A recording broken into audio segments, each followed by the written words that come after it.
biggest cost for us is in the area of distribution, selling and distribution. And there, for better cost containment, what we need to do is not only move the product through the optimum network. I won't use too much of a jargon here, but use through a shortest and fastest way of reaching the consumer. Is it through a plant warehouse, regional warehouse, CFA, distributor and retailer, or can you bypass this for some of the products, for some of the customers?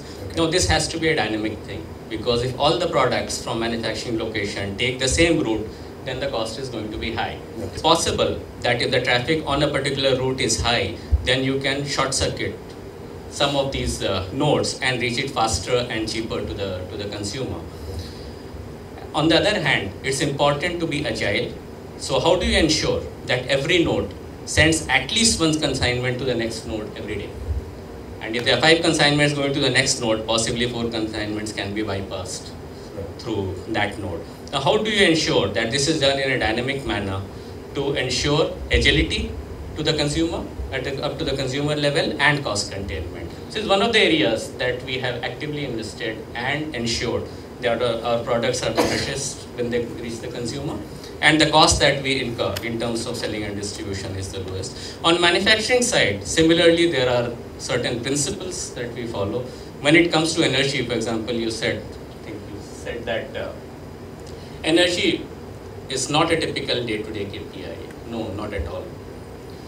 If you manage energy cost on a monthly basis, then in CPG you are doomed. It has to be managed on a batch-to-batch basis. Every batch, how much energy has it consumed? And in many of our processes, there are energy-intensive processes like heating and drying, etc., where we use steam, a lot of steam. Now, how do you ensure that using the same amount of steam, instead of pushing 100 units in an hour, can you push 150 units through in an hour? So the energy cost comes down by 1/3 in that. So that's a constant challenge that CEOs have, that how do you ensure that the debottlenecking of the drying operation happens. And there are several ingenious ways of doing that. And that's in manufacturing. And similarly, you take any part of the supply chain, there are always opportunities of reducing costs. So long as we have costs, there's an opportunity to reduce it. And it's not a pressure, it's a pleasure.